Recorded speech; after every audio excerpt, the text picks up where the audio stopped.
antigua ciudad de Toledo es conocida también como la ciudad de las tres culturas. Judíos, árabes y cristianos convivieron durante 300 años de historia bajo dominación musulmana y hasta la llamada Reconquista. La ciudad cuenta con siglos de historia desde su fundación en la era romana. El subsuelo de la ciudad esconde los secretos de esta primera época. Sus termas romanas y las cuevas de Hércules son algunos de sus más antiguos testimonios. El recorrido por el casco histórico empieza rodeando sus murallas y conociendo las puertas de entrada de la ciudad. La puerta de Cambrón, la del Sol o la puerta de Bisagra son vías de paso obligadas para todo aquel que quiera acceder a las entrañas de la ciudad con una estructura claramente árabe. Una vez traspasada la fortificación, el casco antiguo de Toledo reserva auténticas joyas para el visitante, como es el caso de su majestuosa catedral, visitada cada año por miles de personas. La zona de la judería merece también un paseo sin prisas por sus tortuosas calles, precisamente para llegar hasta el Museo Sefardí, instalado actualmente en la restaurada Sinagoga del Tránsito. Hablar de Toledo es hablar también de la mundialmente conocida figura del pintor El Greco, y no se puede abandonar la ciudad sin haber visto en primera persona algunas de sus obras más representativas. Visitar la cercana zona de los Montes de Toledo, con el castillo de Guadamur o los típicos molinos de viento de la Mancha, es una buena opción para despedirse de esta ciudad imperial.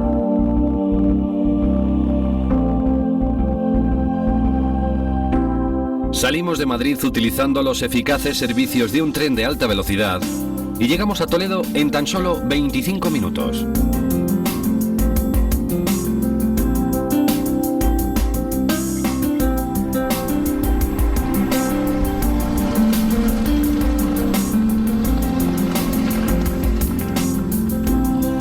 En esta ocasión, en Rutas de España, visitamos la ciudad de las tres culturas, Toledo, y sus alrededores con los Montes de Toledo. El primer día de nuestra ruta nos dirigimos al casco antiguo de la ciudad y desde allí rodeamos toda su muralla, lo que convirtió a Toledo en una ciudad inexpugnable desde hace siglos.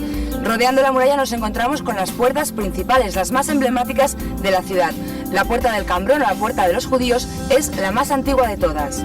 Siguiendo el recorrido de la muralla nos encontramos también con la puerta de Bisagra. La puerta del Sol, cerca de la mezquita del Cristo de la Luz, utiliza ladrillo en su construcción, una característica típicamente mudéjar y que también observaremos en la iglesia de Santiago Arrabal. Una visita imprescindible en nuestro primer día de ruta son los dos impresionantes puentes que cruzan el río Tajo, el de San Martín y el de Alcántara. Durante el día visitaremos un cigarral, una hacienda típicamente toledana. El segundo día de ruta visitamos las estrechas calles de la Judería para acabar nuestro paseo entrando en la Sinagoga del Tránsito, donde visitamos el Museo Sefardí. Y a nuestra salida pasamos también por la iglesia de Santo Tomé. Después decidimos coger un curioso sistema de transporte para movernos por las calles del centro y llegar hasta la imponente Catedral Toledana, enfrente del Ayuntamiento.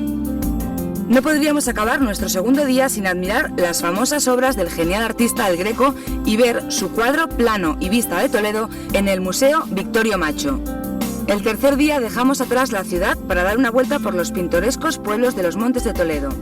Nuestra primera parada será en Guadamur para visitar un castillo toledano. Después cogemos de nuevo el coche para acabar nuestra ruta con los molinos y un bonito castillo. Toledo recibe miles de visitantes cada año, y es que esta ciudad, declarada Patrimonio de la Humanidad, ha sabido convertir su enorme legado histórico en su seña de identidad y su principal forma de vida. Esta ciudad, erigida sobre un peñón y envuelta por el río Tajo, no deja a nadie indiferente.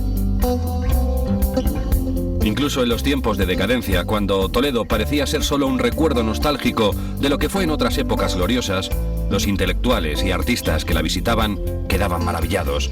Tal fue la impresión de personajes como Gustavo Adolfo Bécquer o Alejandro Dumas. La enorme afluencia de turismo que recibe la ha convertido en la capital manchega más visitada. Toledo, ciudad declarada Patrimonio de la Humanidad por la UNESCO, guarda en su haber numerosos tesoros.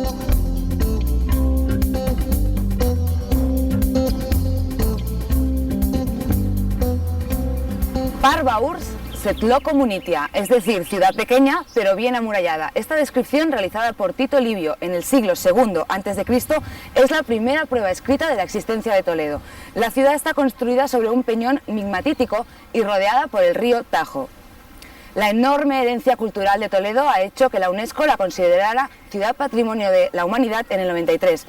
Y Toledo es conocida también como la ciudad de las tres culturas, la cristiana, la judía y la musulmana. Siguiendo el recorrido de la muralla, lo primero con lo que se encuentra el visitante que quiera acceder al casco antiguo de la ciudad de Toledo es la imponente Puerta de Bisagra. El enorme escudo que corona su arco representa el águila bicéfala que Carlos V otorgó a Toledo. Aunque el origen de esta puerta se remonta a la época musulmana, el estilo renacentista que se observa en la actualidad se debe a la reforma realizada a mitad del siglo XVI por Alonso de Covarrubias. Con la ampliación de la puerta en tiempos de Carlos V, se instalaron los enormes torreones de mampostería que flanquean la entrada principal y posterior de esta puerta monumental por la que se accede a la imperial ciudad de Toledo. Una vez situamos la Puerta de Bisagra en el mapa, la cruzamos hasta llegar a la calle Arrabal. La iglesia de Santiago de Arrabal es también conocida como la Catedral del Mudéjar. Está construida con ladrillo e hiladas de mampostería. Muy destacables son los arcos de todo tipo que decoran el conjunto. De las tres portaladas, es la principal la que más llama la atención, tanto por su arco de herradura como por la innegable huella islámica de la entrada, una característica propia de las puertas del mudéjar toledano. Atravesando de nuevo la muralla y a tan solo unos metros nos encontramos con la Puerta de Alfonso VI, también conocida como Puerta de Bisagra Vieja. Esta fue en realidad la entrada principal de la ciudad de Toledo.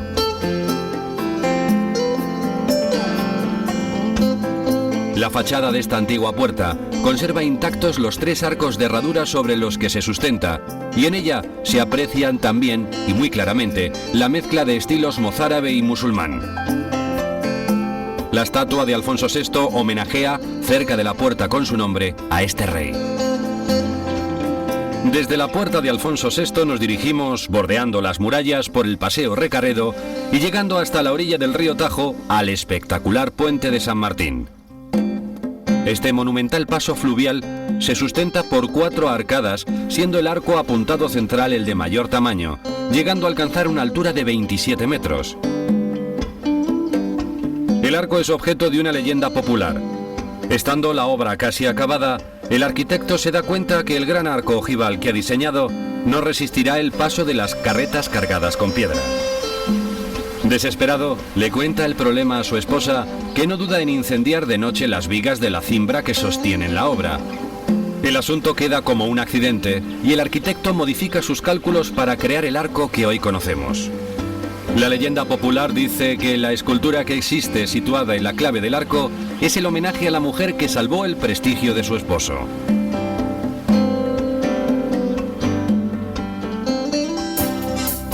Atravesamos el Puente de San Martín y nos dirigimos hacia las afueras de Toledo para conocer un típico cigarral toledano. La característica principal que define un cigarral como tal es el hecho de que desde la finca se tenga una visión panorámica de la ciudad de Toledo. En la entrada del cigarral de Santa María nos encontramos con una serie de tinajas del siglo XIX, utilizadas en la antigüedad para almacenar el vino. Otra de las características principales que definen a un cigarral son los viñedos que suelen estar ubicados en el propio terreno de la finca. Las cepas de las uvas de Cencibel y las Cabernet Sauvignon ocupan varias hectáreas en esta espléndida finca. En Santa María, los terrenos circundantes están plantados con árboles frutales, naranjos, almendros y plantas aromáticas como el hinojo, el tomillo, el laurel o la hierbabuena. En la casa de un cigarral, al igual que ocurría con las casas toledanas en el pasado, no puede faltar un bonito patio en el que siempre se encontrarán plantados naranjos, palmeras y siempre algún ciprés, así como flores con gran colorido. La construcción de la finca de un cigarral utiliza siempre el ladrillo, herencia del mudéjar típicamente toledano. El agua es un elemento imprescindible en cualquier finca, como lo demuestra este pozo que data del siglo XIX. El cigarral de Santa María ha conservado su nombre original y se sitúa en el Cerro del Emperador, tal y como nos comenta su dueño. Nos encontramos en el Cigarral de Santa María, situado en el Cerro del Emperador. Buenos días, Adolfo. Buenos días, Santa. ¿Por qué este cerro recibe este nombre? Pues el cerro recibe el nombre por el emperador Carlos V, cuando estuvo, bueno, por eso fue Imperio Toledo, y bueno, se venía aquí para ver esta ciudad desde fuera, y la verdad es que tomó toda esta zona su nombre. ¿Cuál es el concepto de un cigarral? Explícalo a nuestro público internacional para que puedan saber en qué consiste. El concepto de un cigarral es sobre todo que la casa, y sobre todo los ventanales de la casa, estén situados viendo la ciudad de Toledo, o sea que se pueda ver perfectamente. Tenga pues una colina con dos laderas, siempre esté en el lado del norte, porque Toledo en esta situación lo tenemos al norte, y entonces bueno, realmente esté ubicado perfectamente en el centro de la finca y se vea perfectamente la ciudad. En esta finca tienes plantadas diversas especies de árboles. Árboles en este caso siempre la encina, el enebro, por ejemplo la oliva e inclusive el almendro. También hemos podido ver muchísimas plantas aromáticas que tienes repartidas por toda la finca, ¿verdad? Sí, las plantas aromáticas que tenemos en este momento son el romero, el tomillo, también tenemos, por ejemplo, en este caso, la colleja y la lavanda. Vemos que en toda la finca, en todo el cigarral, hay también muchos detalles de la influencia de la huella árabe. Bueno, efectivamente, claro, lógicamente todo lo que eran los tipos de agua, por donde pasaban los aguas, las fuentes... cualquier cosa, la alberca donde se bañaba entonces en aquella época, es decir, pues ahora utilizamos más piscina, ¿no? Pues entonces esas las utilizamos más pues para los peces, para escuchar ese ruido perfecto del agua cuando está por la noche, no sé, y que digamos un poco todas las especies, todos los animales, todos los pajaritos que existen aquí alrededor, pues puedan beber, ¿no? Dentro de la finca tienes también muchísimos viñedos, con los que además hacéis una producción de vino excelente. Sí, los viñedos, bueno, ya por el siglo XI-XII ya existían viñedos en esta zona y en estos momentos, pues claro, nosotros plantamos en el año 97 un viñedo de 4 variedades que tenemos de uva, donde tenemos la propia bodega, es un pago en este caso, pago denominado, y la verdad es que, bueno, sale un vino fantástico porque hace cientos de años que no se cultiva nada aquí, concretamente, entonces es una tierra muy mineral y entonces es muy bueno para el tipo de vino. Pues Adolfo, yo iría a ver la bodega y a probar alguno de tus exquisitos platos. Pues cuando queráis, estamos encantados de haberos recibido aquí y encantados para este canal internacional.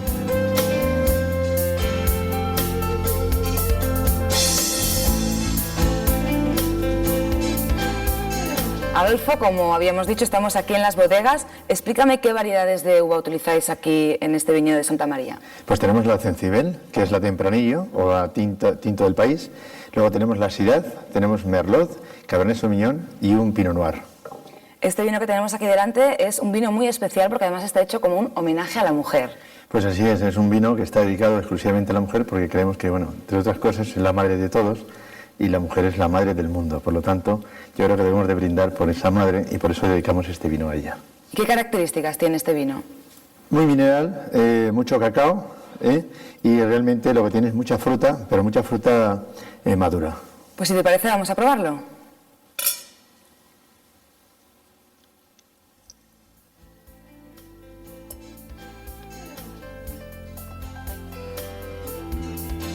Un vino excelente.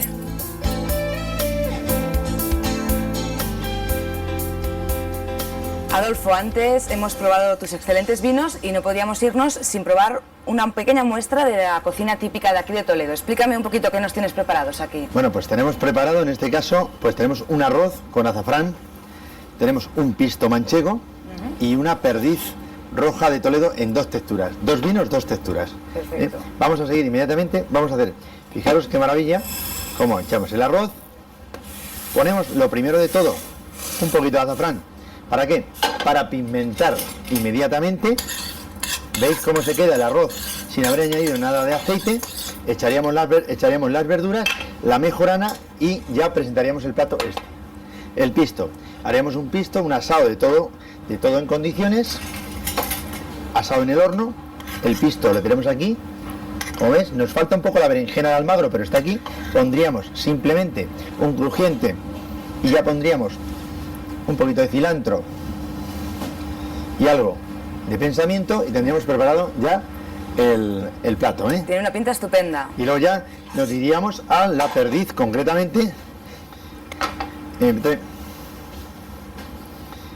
marcaríamos inmediatamente la perdiz, por un lado, una espátula. Sencillamente la marcamos por el otro lado, fijaros que es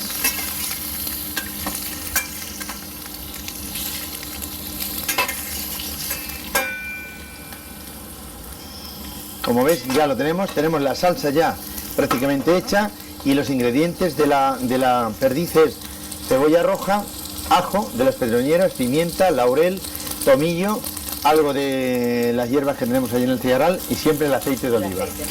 Pues ya prácticamente lo tenemos, el platito, Álvaro, y vamos a emplatar inmediatamente.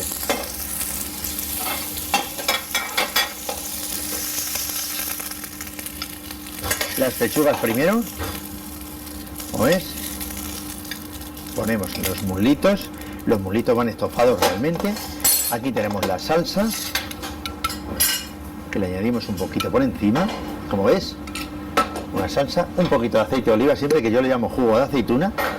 Y por último vamos a añadir sencillamente un poquito de tomillo, para darle un poquito de color y sobre todo unas hierbas salvajes, y si queremos darle algo de laurel pues se lo damos aquí. Y este sería el plato realmente perfecto, que estaría presentado, ¿de acuerdo? Una pinta estupenda.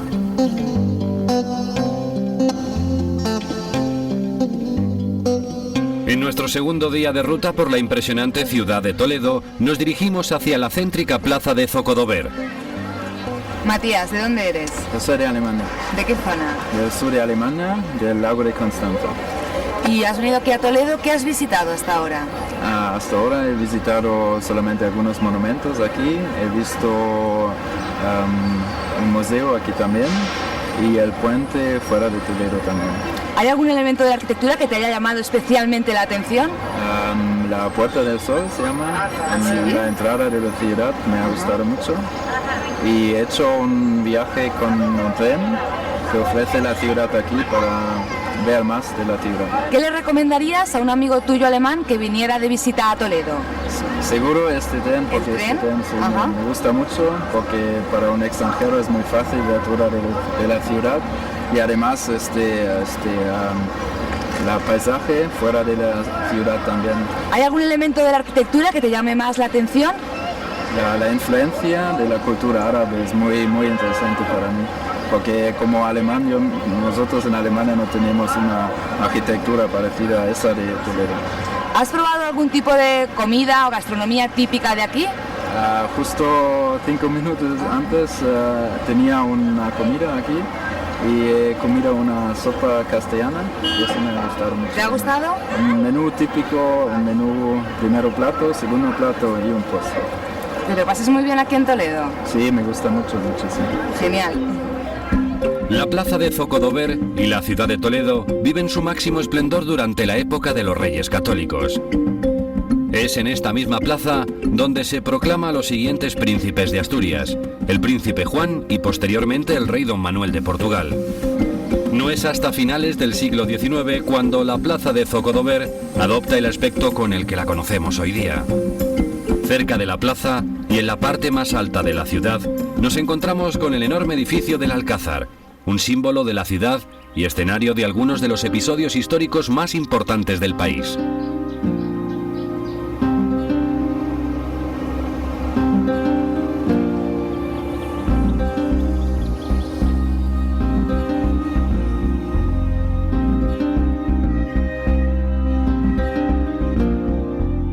Nos dirigimos ahora hacia otra de las entradas de Toledo, la conocida como Puerta del Sol.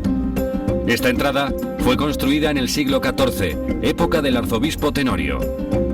Con ella se quiso sustituir la entrada a la ciudad por la puerta de Bab al-Mardum, puesto que resultaba pequeña y fatigosa para las caballerías e intransitable para los carruajes.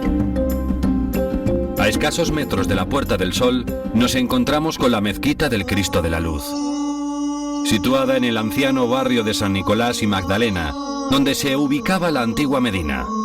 La zona fue en otros tiempos el barrio preferido por los musulmanes ricos. En la actualidad, la mezquita del Cristo de la Luz es la única mezquita que queda en pie en Toledo.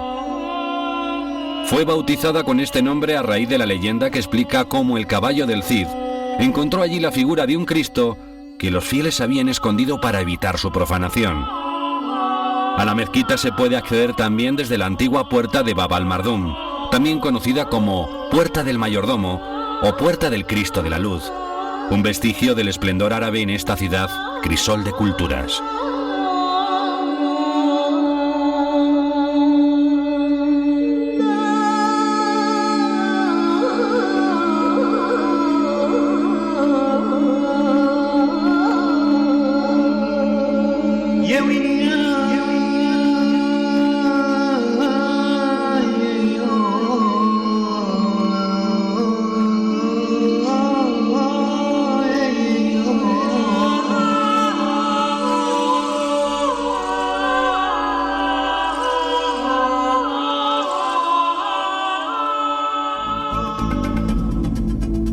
Nos dirigimos después hacia otra de las puertas más emblemáticas de la ciudad, la de Cambrón. Hay quien asegura que debe su nombre a las cambroneras, un tipo de arbusto muy común en la zona que hipotéticamente creció arraigándose entre las torres y bautizando de esta forma a la puerta con su nombre. La puerta es también conocida como la Puerta de los Judíos, ya que daba entrada al populoso barrio de los judíos.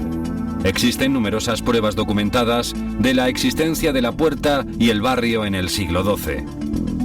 Toledo contó durante la época de la dominación musulmana hasta con 10 sinagogas. Lo cierto es que la ciudad nunca estuvo realmente dividida según el credo que profesasen sus habitantes, aunque sí que se observa una mayor concentración de ciudadanos hebreos en el barrio que hoy es conocido como la Judería.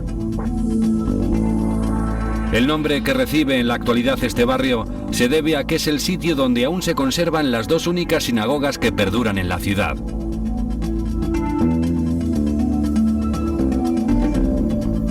El visitante que mire atentamente encontrará numerosas pruebas a su paso de la existencia de esta comunidad, como el símbolo de la estrella de David, que todavía reposa en la entrada de algunos portales.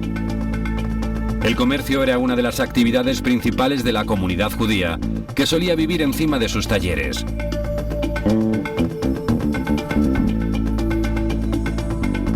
Subiendo por la calle del Ángel se puede coger la calle conocida como la Judería.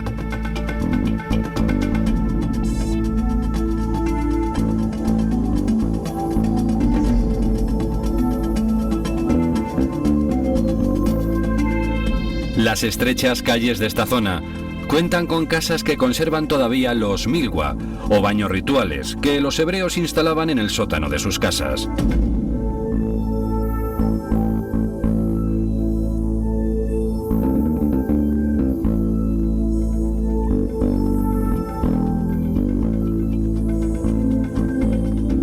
Los judíos se asentaron en Toledo antes del siglo V y prestaron su ayuda al rey Pedro I, que en agradecimiento por su apoyo permitió la construcción de la sinagoga del Tránsito dentro de los terrenos de un recaudador real, Samuel Leví.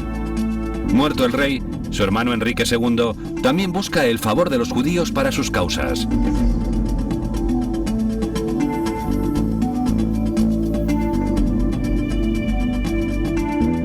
Sin embargo, con la política unificadora de los reyes católicos, se pretende unir al pueblo bajo una sola religión. En 1942, se dicta una orden de expulsión de la península para todos los judíos que no se conviertan al cristianismo. La mayoría de las sinagogas de aquel tiempo fueron derrocadas o reformadas para convertirse en nuevos templos o iglesias cristianas.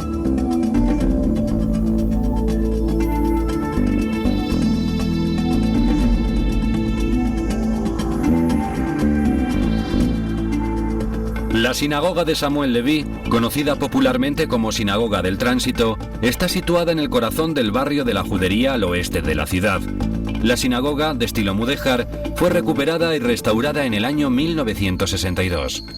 Desde entonces, la sinagoga está incluida en el Museo Sefardí, que tiene como objetivo preservar el patrimonio de la cultura hispano-judía como parte del patrimonio histórico español. Nos encontramos en la sinagoga del Tránsito, construida en el siglo XIV por Samuel Leví. Tras la expulsión de los judíos de toda España, el edificio tuvo diversas funciones. Se convirtió en un hospital en el siglo XV, en el siglo XVI fue una iglesia católica e incluso en el XIX fue utilizado como un barracón militar por Napoleón. Hoy en día está recuperado dentro del Museo Sefardí y los visitantes pueden admirar en esta sala de oraciones la magnífica yesería a mi espalda. Sin duda, lo más destacable del interior de la sinagoga de Samuel Leví es su rectangular sala de oraciones. El muro este de la estancia, lugar en el que se guarda la Torá dentro del Hekal, es donde la decoración de las yeserías alcanza su mayor virtuosismo. El techo data de la Edad Media y está forrado con madera de conífera. Se observan motivos vegetales, heráldicos y geométricos trabajados con gran delicadeza. Resulta un ejemplo único de esta época por el trabajo y la policromía aplicada a la madera. En el Museo Sefardí, perteneciente a la red de museos estatales, se quiere dar una visión global del legado del pueblo hispano-hebreo y de las raíces más profundas de esta religión a lo largo de los siglos. El rollo bíblico o Megillá se utiliza para leer la historia bíblica durante las ceremonias, un instrumento que puede estar espléndidamente decorado.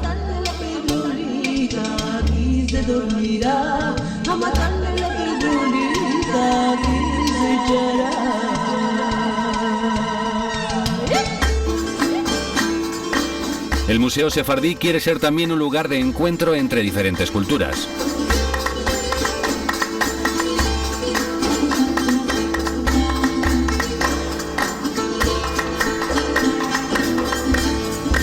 También se exponen los vestidos de dos novios sefardíes que ligan su unión con un anillo y la frase: «He aquí que tú me estás consagrada por este anillo, según la ley de Moisés e Israel».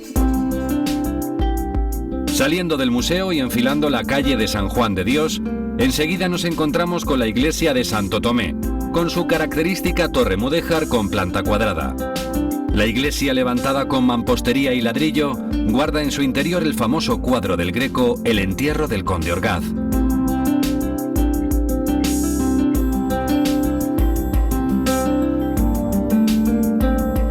Llegamos a la Plaza Mayor, donde se encuentra uno de los mayores y más conocidos monumentos de esta villa imperial, la Catedral de Toledo.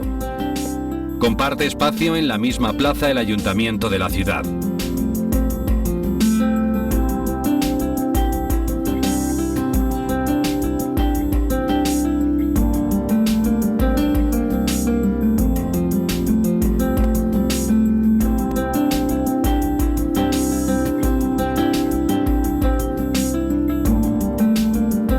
La catedral, construida durante los siglos XIII y XV, es seguramente el monumento más representativo de Toledo. De estilo gótico, el templo fue levantado sobre la antigua mezquita mayor de Toledo.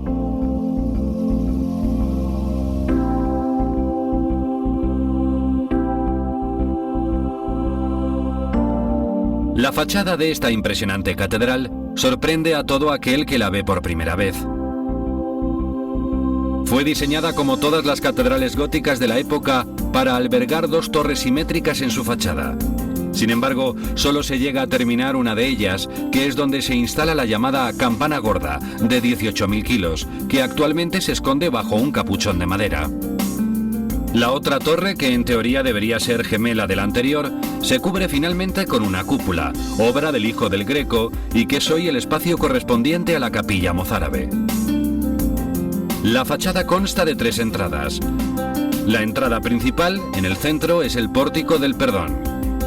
En el tímpano se observa en el relieve la escena de la imposición de la casulla. En el parteluz, el Jesucristo el que preside la asamblea de los apóstoles.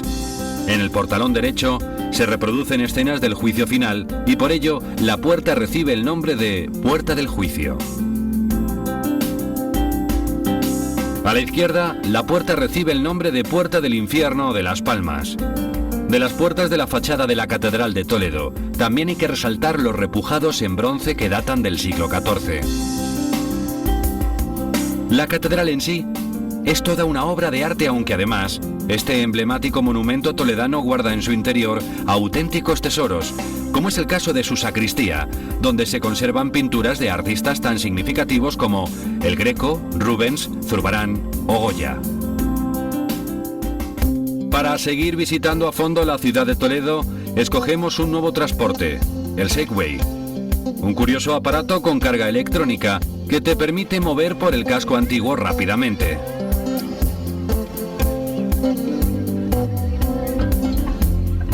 Se pueden realizar diversas rutas como la que incluye un paseo por la judería o bien la ruta que baja hasta el embarcadero.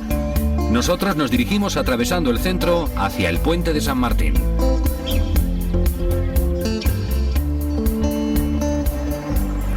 Eduardo, estamos visitando Toledo con un Segway, que es una forma muy cómoda de transportarse. Esto creo que es una máquina inventada por los americanos. ¿Cómo funciona? ¿Cómo funciona? Tan sencillo como con el peso del cuerpo, ¿vale? Simplemente tienes que poner el peso de tu cuerpo en el pie de adelante, vamos para adelante, para frenar atrás, muy simple, muy sencillo. ¿Y cómo se hace para girar izquierda-derecha? Para girar, un mando que tenemos en la empuñadura izquierda, simplemente izquierda es izquierda y derecha es derecha. Además, creo que tenéis diferentes rutas culturales que se pueden realizar por Toledo mediante este transporte, ¿no es así? Son rutas guiadas, ¿vale? Para conocer la ciudad, y tienes desde conocer el casco histórico del barrio judío, conocer Toledo al completo, la ruta natural del embarcadero, un montón de diversidad de rutas. Eduardo, hemos visto que es una máquina muy fácil de llevar, pero sobre todo no entraña ninguna peligrosidad, ¿verdad? Efectivamente, riesgo al mínimo, ya lo has comprobado. Muy bien, pues ¿qué te parece si vamos a dar una vuelta? Vámonos. Aprovechamos este cómodo y poco contaminante sistema de transporte para cruzar el puente y dirigirnos de nuevo hacia el casco antiguo toledano.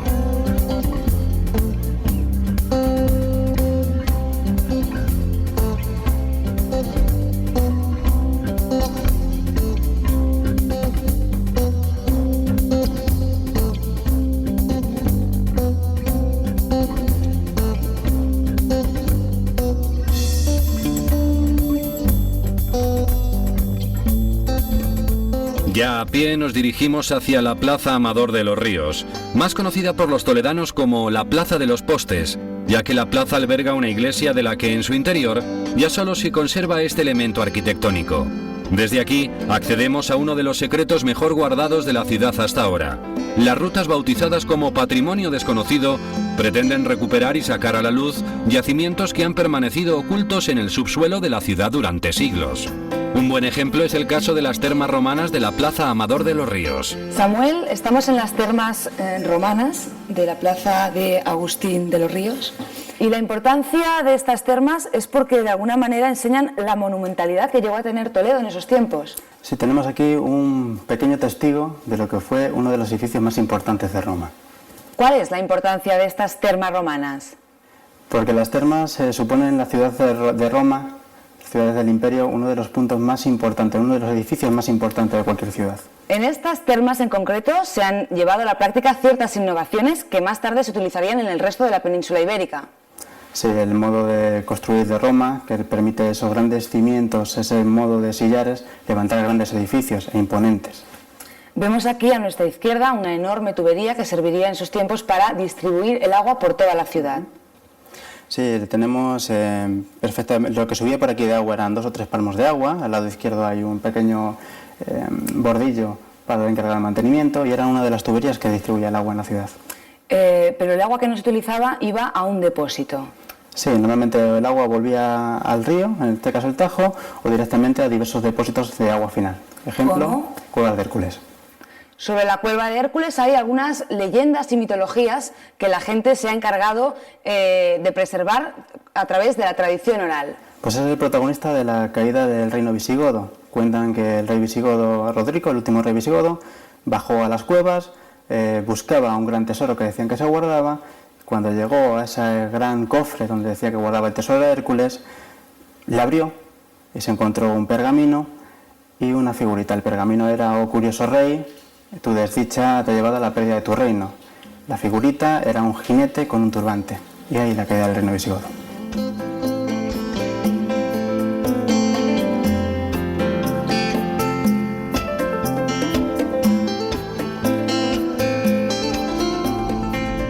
En nuestra ruta por Toledo no podía faltar una visita para conocer la obra pictórica del gran pintor El Greco.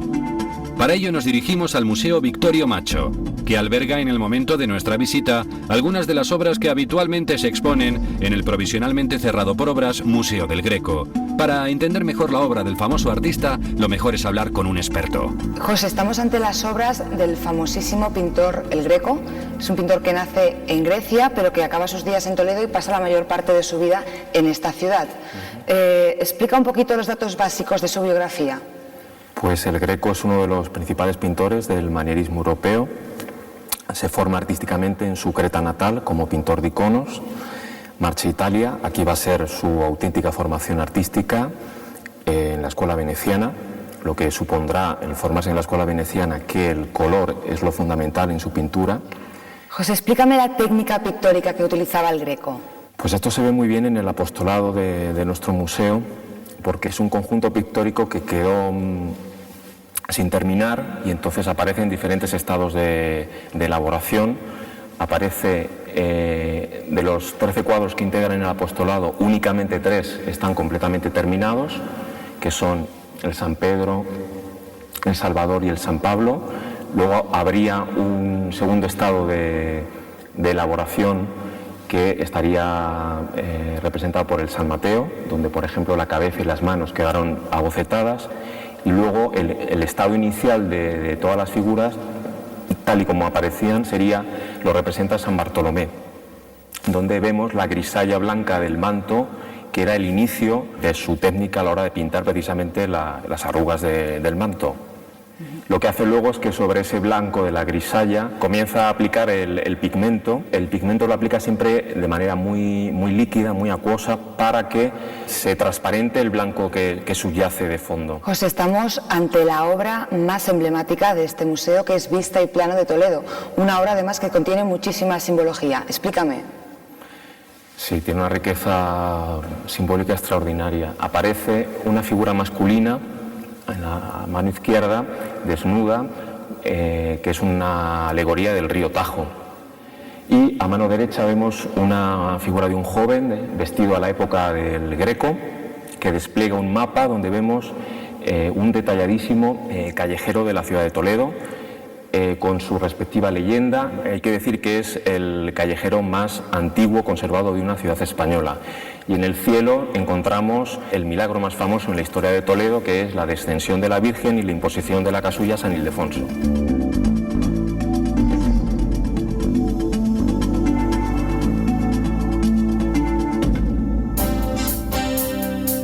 Uno de los puentes toledanos más significativos es el de Alcántara, que data de época romana, tal y como atestiguan los sillares de sus cimientos, ya que en el lugar se encontraban las calzadas que conducían a Mérida y Zaragoza.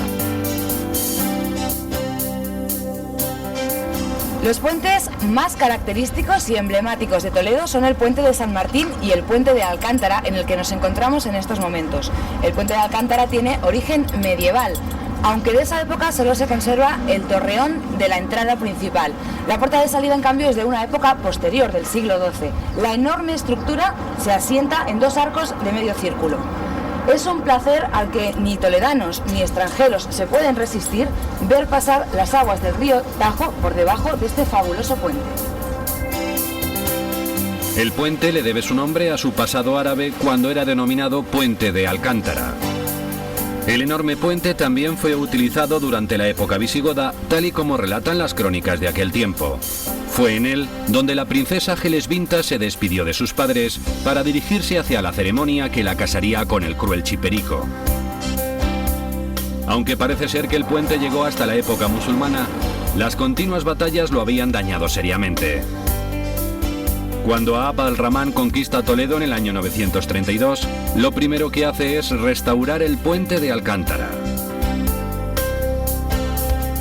Posteriormente es Alfonso X el Sabio el que refuerza la estructura del mismo. En la actualidad, todavía se conserva uno de los 2 torreones originales, reedificado por última vez en el siglo XV. Desde el puente se puede divisar el castillo de San Servando.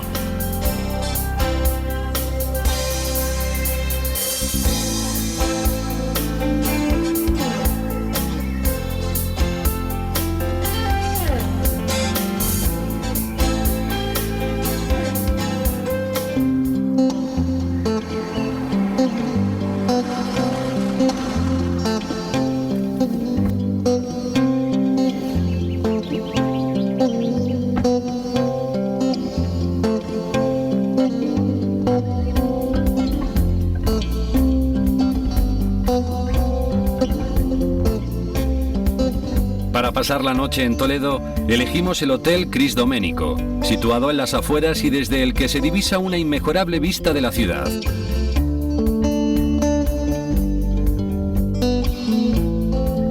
Se encuentra ubicado en el Cerro del Emperador, en la privilegiada zona de los Cigarrales.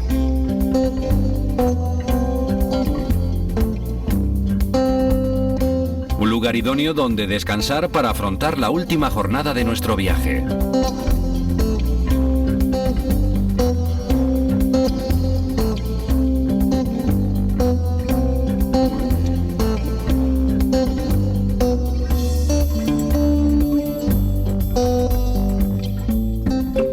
En nuestro tercer día de ruta, dejamos atrás la capital para adentrarnos hacia la zona conocida como los Montes de Toledo, para visitar algunos de sus pueblos con más historia.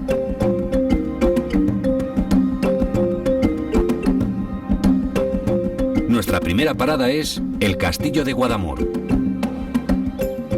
Paulino, explíqueme quién construyó este fantástico, espectacular castillo del siglo XIV. Este castillo lo hizo don Pedro López de Ayala en el siglo XIV.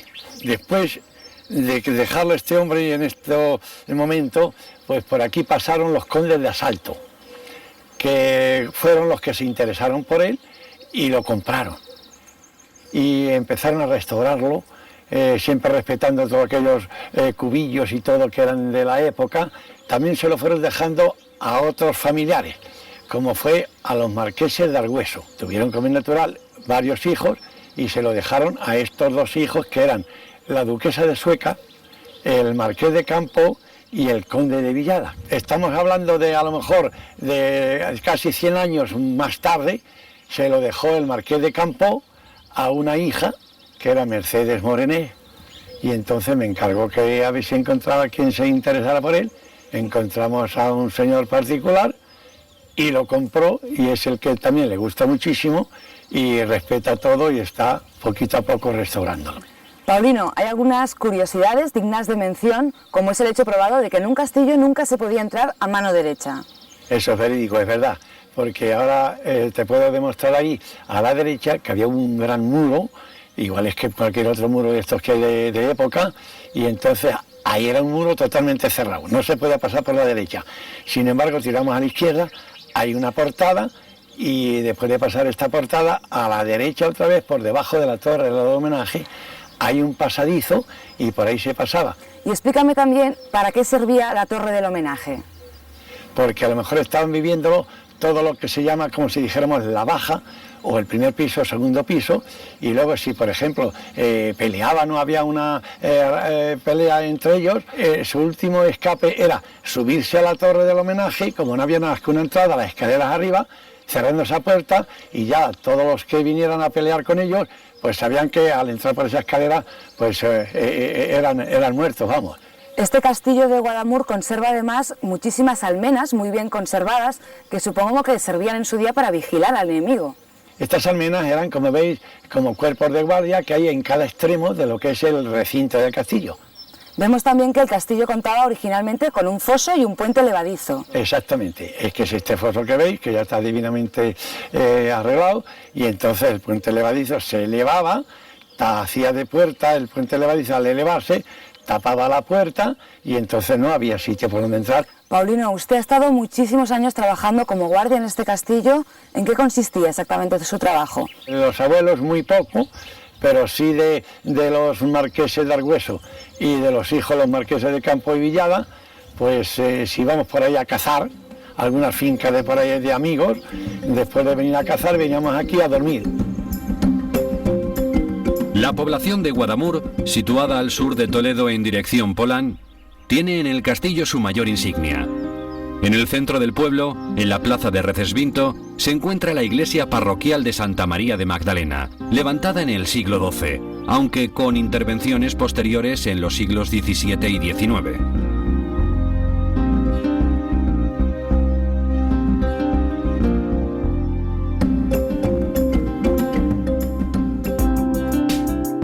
Desde Guadamur nos desplazamos al pueblo de Los Llévenes, a unos 18 kilómetros al sureste de Toledo.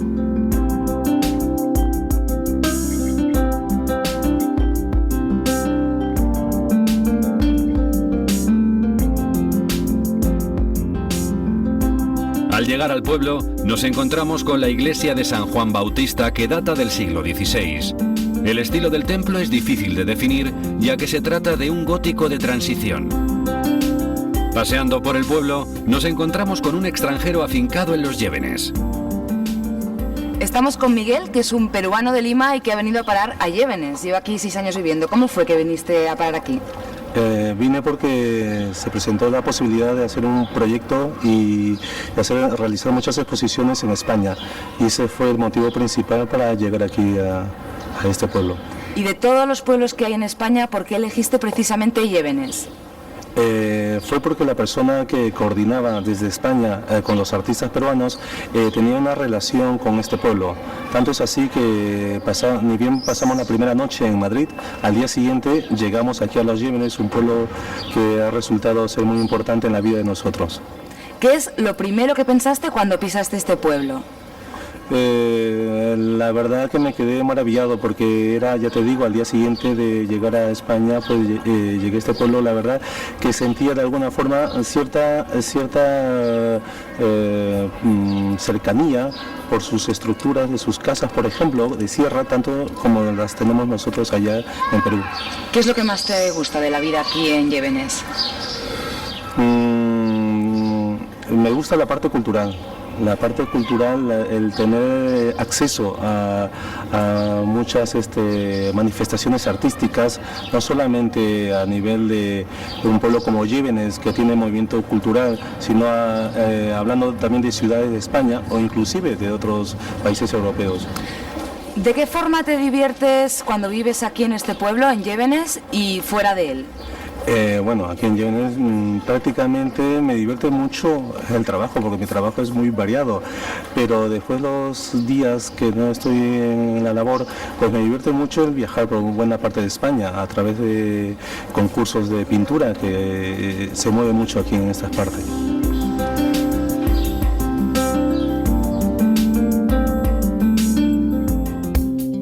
Desde Los Llévenes nos dirigimos al Valle de Guadalerzas, a unos 18 kilómetros, para admirar su castillo.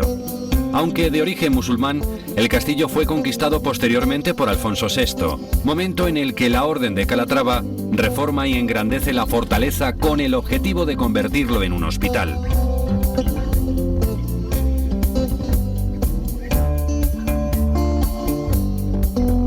Desde la sierra nos dirigimos a contemplar uno de los espectáculos más emblemáticos de La Mancha, conocidos en todo el mundo gracias a la figura de Don Quijote: los molinos de viento. Estamos ante 2 molinos del siglo XVI y, Gonzalo, si no me equivoco, creo que son los primeros molinos que vio Cervantes. Sí, no es descabellado pensarlo, porque Cervantes, en el primer viaje que realizó en su infancia hacia la ciudad de Córdoba a ver a sus abuelos, pues pasó por aquí, por Los Llévenes, y pudieron ser los primeros molinos que él viera. Explícame, por favor, cuáles son las partes y el funcionamiento de un molino de viento.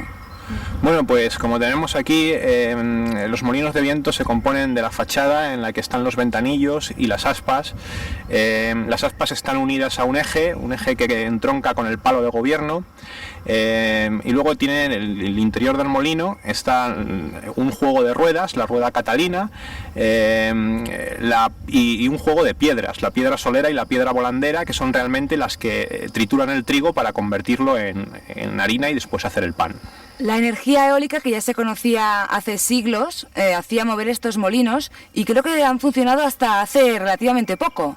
Sí, prácticamente mediados o posteriores del siglo XX, de los años 50, años 60, todavía estaban moliendo. Y el último molinero en vida era el tío Zacarías, y por eso este molino que tenemos aquí es el molino del tío Zacarías, se denominó así en honor a ese último molinero. ¿Están restaurados estos molinos? Sí, el interior está restaurado tal cual era en el siglo XVI. De hecho, todavía realizamos alguna molienda para alguna ocasión especial, y bueno, es un interior con madera de haya, y esa madera se ha conservado tal cual era en el siglo XVI, y las piedras eran las originarias.